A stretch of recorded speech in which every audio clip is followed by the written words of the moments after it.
Let me tell you something nobody wants to hear. Right now, as you're watching this, you think you're in control. You think you're making conscious decisions. You think you're choosing what to think about, what to focus on, what to feel. You're not. Your mind is running you, and it's running you into the ground. Every time you pick up your phone without deciding to, every time you spiral into anxiety about things that haven't happened, every time you replay that embarrassing moment from 3 years ago at 2 a.m., every time you start working on your goals and suddenly find yourself doing literally anything else, that's not you being weak. That's not you lacking discipline. That's your mind controlling you. And here's the part that should terrify you. Your mind is not designed to make you successful. It's not designed to make you happy. It's designed to keep you safe. And in your mind's definition, safe means exactly where you are right now. No growth, no risk, no change. Your mind is a survival machine running software from 100,000 years ago, trying to navigate a world it was never built for. And until you understand this, until you take back control, you're just a passenger in your own life, watching yourself make the same mistakes over and over, while wondering why nothing ever changes. You want to know what's really controlling your mind right now? Let me show you. Think about the last time you were supposed to do something important. Maybe work on a project, maybe study, maybe have a difficult conversation. What happened? First, your mind gave you a feeling, a subtle discomfort. Not pain, just resistance. Then it gave you a thought, I'll do it later. Then another thought, I should check my phone first. Then another, actually I'm kind of hungry. Then another, I work better in the evening anyway. And before you knew it, 3 hours passed and you accomplished nothing. But here's the thing. You didn't decide any of that. Your mind decided it for you. It created the discomfort. It generated the thoughts. It directed your attention. It controlled your behavior. And you were just along for the ride, believing the whole time that you were making choices. This is happening to you every single day. Your mind is generating thousands of thoughts you never asked for. It's creating emotions you don't want. It's directing your attention to things that don't matter. It's building narratives about who you are and what you're capable of. And you're accepting all of it as truth. Your mind tells you you're not good enough, and you believe it. Your mind tells you to be anxious about the future, and you comply. Your mind tells you to ruminate about the past, and you obey. Your mind tells you to seek the next dopamine hit, and you reach for your phone. You've been hypnotized by your own thoughts. And the scariest part? You don't even notice it's happening. Here's what's actually happening inside your head. You don't have one mind, you have two. And they're at war. The first mind is your primitive brain, the automatic one. The one that's been running the show for millions of years. This is the mind that reacts, that fears, that seeks pleasure and avoids pain. This is the mind that makes you check your phone 150 times a day. This is the mind that freezes when you need to take action. This is the mind that chooses the easy path every single time. The second mind is your conscious brain, the rational one, the one that can think, plan, and choose. This is the mind that knows what you should do. This is the mind that has goals and dreams. This is the mind that wants to grow and change and become more. And here's the problem. The primitive mind is stronger. It's faster. It's louder. It's been practicing for millions of years. It has direct access to your emotions and your body. It doesn't need permission to act. It just acts. The conscious mind, it's slow. It requires effort. It gets tired. It needs to be deliberately activated. And most people never activate it at all. They just let the primitive mind run everything, while the conscious mind watches from the back seat, occasionally saying, we should really do something different before getting ignored again. This war is happening in your head right now. One mind saying, do the hard thing, and another mind saying, stay comfortable. One mind saying, focus on what matters, and another mind saying, let's see what's on social media. One mind saying, you can change, and another mind saying, you've always been this way. Most people lose this war, not because they're weak, but because they don't even know there's a battle happening. They think every thought in their head is them. They think every feeling they have is reality. They think they are their mind. They're not. You're not. You are the awareness behind the mind. You are the one who can observe the thoughts without becoming them. You are the one who can watch the emotions without being controlled by them, but only if you learn how. Let me tell you about the most valuable resource you have. It's not your time. It's not your money. It's not even your energy. It's your attention. Your attention is the most valuable thing you own, because wherever your attention goes, your life follows. What you focus on expands. What you think about becomes your reality. What you give attention to grows stronger. And right now, your attention is being stolen from you thousands of times a day. Every notification, every headline, every video that autoplays, every recommended post, every "you might also like" suggestion. These are not accidents. These are not conveniences. These are sophisticated attention hijacking systems designed by the smartest engineers in the world to do one thing: control your mind, and they're winning. The average person checks their phone 96 times a day. That's once every 10 minutes during waking hours. The average person spends 7 hours a day on screens. That's half of your waking life. The average person's attention span is now 8 seconds. Goldfish are at 9. You're not in control of your attention. Algorithms are. And algorithms don't care about your goals. They don't care about your dreams. They don't care about your growth. They care about keeping you scrolling, clicking, watching, engaging. Every time you pick up your phone just to check something quick, you're handing control of your mind to a system designed to keep it. Every time you open social media just for a minute, you're volunteering to have your attention stolen. Every time you let yourself get distracted, you're training your mind to be distractible. And here's the devastating truth. You can't build anything meaningful with a distracted mind. You can't think deeply. You can't solve hard problems.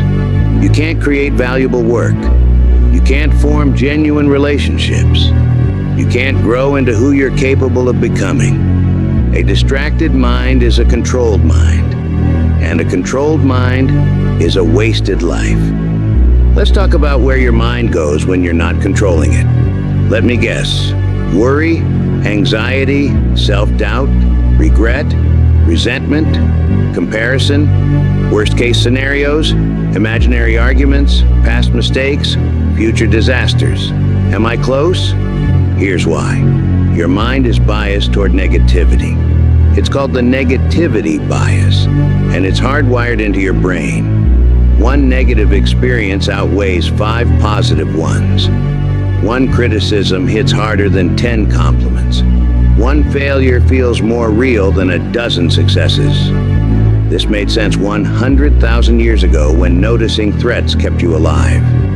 But in today's world, this bias doesn't protect you. It paralyzes you. Your mind will take a small problem and turn it into a catastrophe. It will take one awkward interaction and convince you everyone hates you. It will take one setback and tell you you're a failure. It will take uncertainty and fill it with the worst possible outcomes. And if you don't control this process, if you don't intervene, your mind will spiral. One negative thought leads to another, then another. Then suddenly you're lying in bed at 3 a.m., convinced your entire life is falling apart because you got an email that wasn't perfectly positive. This is your mind controlling you, creating realities that don't exist, generating emotions about situations that aren't happening, building entire narratives from single data points. Most people live in these mental prisons their entire lives. They believe every thought their mind generates. They follow every emotional spiral down the rabbit hole. They accept the stories their mind tells them as objective truth. But here's what changes everything. Thoughts are not facts. Feelings are not reality. Your mind's interpretation of events is not the same as the events themselves. You have a choice. You can let your mind generate whatever thoughts it wants and believe them all. Or you can observe your thoughts, question them, and choose which ones to engage with. Your mind has been building a story about who you are since you were a child. Every experience, every success, every failure, every comment from others, your mind took all of it and created a narrative. I'm the type of person who, I've always been, I'm just not good at, that's not who I am. This is your identity, and it's the most powerful control mechanism your mind has over you. Your mind will do whatever it takes to maintain consistency with this identity. If you believe you're not a morning person, your mind will make waking up early feel impossible. If you believe you're not athletic, your mind will make exercise feel unnatural. If you believe you're socially awkward, your mind will create anxiety in social situations. Your identity becomes a self-fulfilling prophecy. Your mind creates evidence to support the story it's already telling. It filters reality to match your beliefs. It generates emotions that align with your self-concept. It sabotages behaviors that contradict who you think you are. This is why people who say, "I'll try," never succeed. This is why people who say, "I wish I could," never do. This is why people who say, "I'm just not that type of person," never become that type of person. Your mind has imprisoned you inside an identity that you didn't consciously choose. You inherited pieces of it from your parents. You absorbed pieces from your environment. You constructed pieces from random experiences you misinterpreted. And now you're living inside this prison, believing that this is just who you are, that these limitations are permanent, that you can't change, because change would mean becoming someone you're not. But here's the truth. Your mind doesn't want you to know. Identity is not fixed. You are not your past. You are not your habits. You are not your thoughts. You are not the story your mind has been telling you. You are whoever you choose to become starting right now. But first, you have to see the prison. You have to recognize that the bars are made of thoughts, not reality. You have to understand that your mind built this identity, which means you can rebuild it. Let's talk about emotions. Most people think emotions happen to them. Something occurs, and they feel a certain way automatically. This is how your mind wants you to think about emotions because it keeps you powerless. Here's what actually happens. An event occurs. Your mind interprets it. Your mind generates thoughts about it. Those thoughts create emotions. Those emotions drive behavior. The event doesn't create the emotion. Your mind's interpretation creates the emotion. Someone doesn't text you back. That's the event. Your mind interprets it as rejection. Your mind generates thoughts. They don't care about me. I always mess things up. Nobody likes me. These thoughts create anxiety, sadness, anger. These emotions drive behavior. You send desperate follow-up texts, you withdraw, you get resentful, but that entire cascade started with your mind's interpretation. Someone else might interpret the same event completely differently. They're probably busy.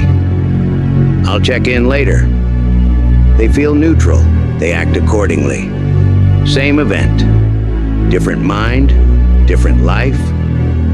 Your mind has default patterns for interpreting events, and these patterns control your emotional life. Something doesn't go your way, and your mind immediately goes to catastrophe. Someone criticizes you, and your mind immediately goes to worthlessness. You face uncertainty, and your mind immediately goes to worst-case scenarios. These patterns are running automatically.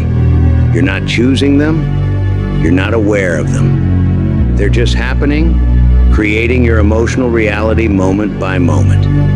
And most people live their entire lives at the mercy of these automatic patterns. They think they're just emotional people, or anxious by nature, or prone to depression. They think their emotions are features of who they are, not bugs in how their mind is operating. But your emotions are not happening to you. Your mind is creating them through its interpretations. And if your mind can create emotions, you can learn to influence that process. You can learn to catch the interpretations before they spiral. You can learn to question the thoughts before they generate destructive emotions. You can learn to control your emotional life instead of being controlled by it. All right, enough about the problem. Let's talk about the solution. How do you actually take control of your mind? It starts with one fundamental skill that changes everything: awareness. You cannot control what you're not aware of. You cannot change patterns you don't notice. You cannot break free from a prison you don't see. So the first step is simple, but not easy. Start watching your mind. Not thinking, watching. There's a difference. Thinking is being inside your thoughts, identified with them, believing them, following them wherever they lead. Watching is stepping back, observing your thoughts like you'd watch cars passing on a street. You see them, you notice them, but you don't jump in front of them. This is called metacognition, thinking about thinking. And it's the most powerful tool you have. Start paying attention to your thoughts throughout the day. Not all of them, that's impossible. But sample them. When you notice you're feeling an emotion, pause. Ask yourself, what was I just thinking? When you notice you're avoiding something, pause. Ask yourself, what thought just ran through my mind? When you notice you're distracted, pause. Ask yourself, what pulled my attention away? Most people never do this. They're so identified with their thoughts that they can't see them. They are the water the fish swims in. But you can learn to step outside the water. You can learn to observe your mind instead of being your mind. And once you can observe it, you can question it.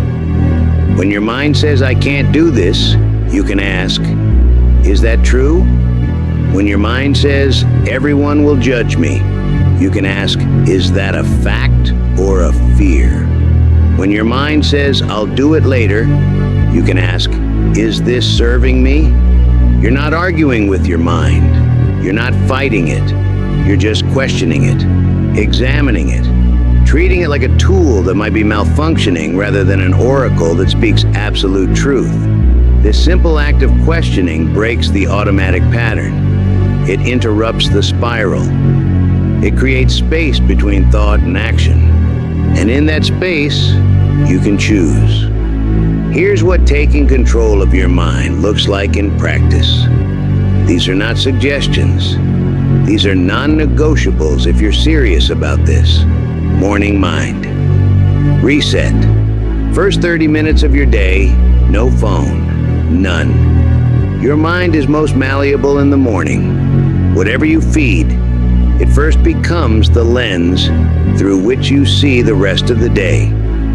Feed it other people's thoughts, problems, and agendas, and you'll spend the day reacting. Feed it intentional thoughts, and you'll spend the day creating. Attention boundaries. Choose 3 times during your day when you will not allow distractions. No notifications, no phone, no multitasking. During these times, your mind does one thing and one thing only. This is how you rebuild the ability to focus. This is how you prove to yourself that you can control your attention. Thought audits.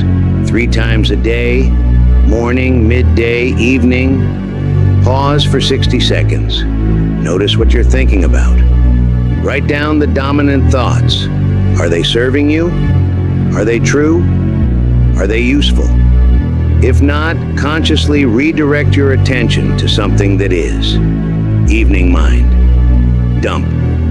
Before bed, spend 10 minutes writing down everything your mind is holding on to. Worries, tasks, ideas, replays of the day. Get it out of your head and onto paper. This tells your mind it can stop recycling these thoughts. It gives you back control of your mental space. Weekly pattern recognition. Once a week, review your thought audits. Look for patterns. What thoughts keep showing up? What triggers them? What do they lead to? You're looking for the automatic programs running in your mind so you can start reprogramming them. This is not complicated, but it requires something most people won't do: consistency. You have to do this every day, not when you feel like it, not when you remember. Every day. Because here's the truth. Your mind is practicing something every moment of every day. Either it's practicing being controlled by whatever grabs its attention, or it's practicing being directed by your conscious choice. You get to decide which one becomes the default. Here's what I need you to understand before we end this. Taking control of your mind is not a one-time event. It's not a weekend project. It's not something you do and then check off your list. Taking control of your mind is a daily practice that you'll be doing for the rest of your life. Because your mind will always try to revert to automatic patterns. It will always try to take the path of least resistance. It will always try to avoid discomfort and seek pleasure. That's not a flaw. That's its design. But you are not your mind. You are the awareness that can observe the mind.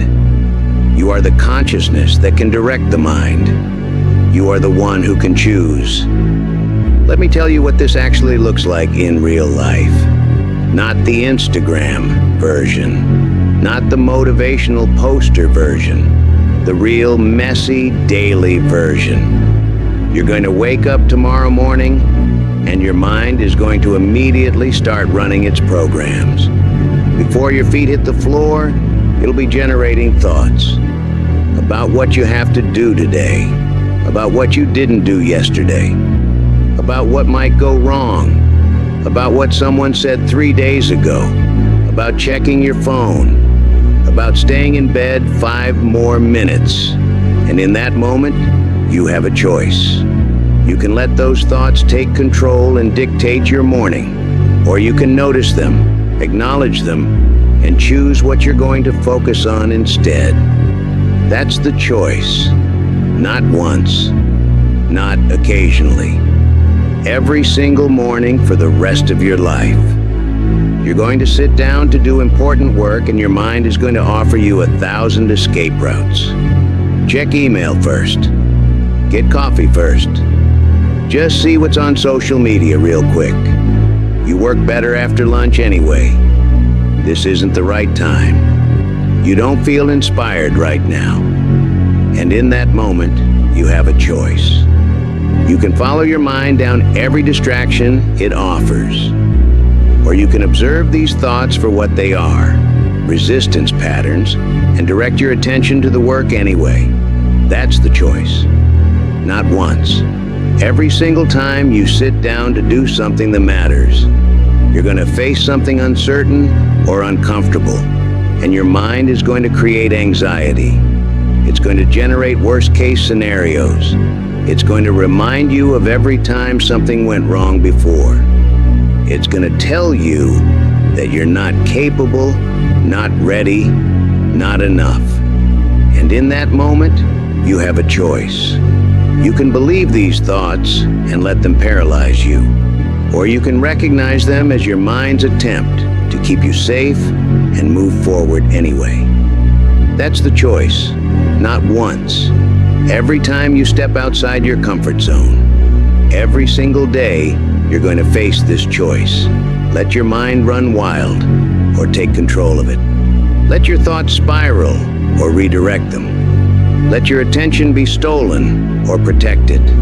Let your emotions control you or understand them. Let your identity limit you or expand it. This choice never goes away. And here's why that's actually beautiful.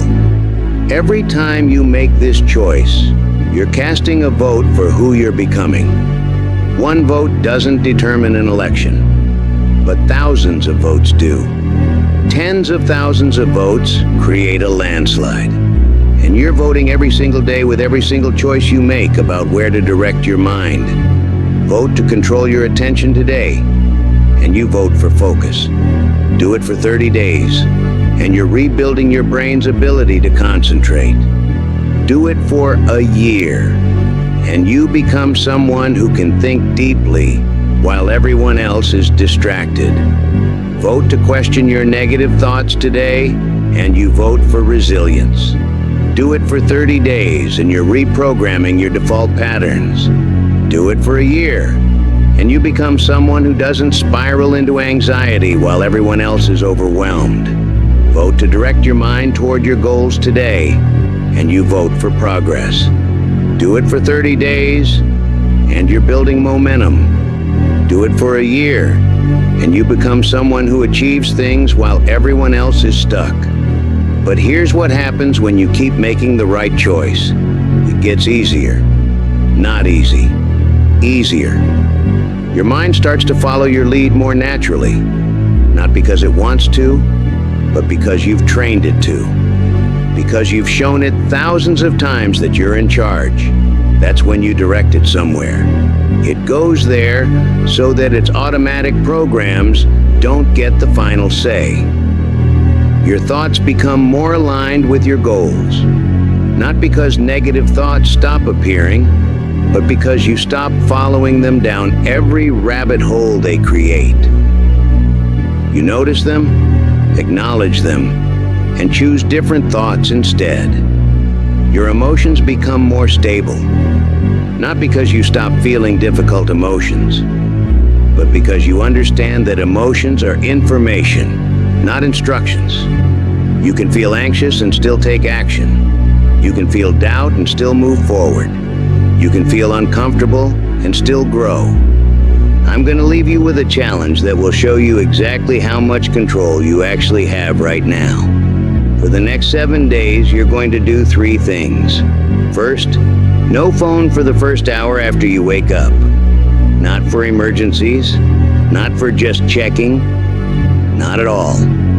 This will show you how addicted your mind is to external input.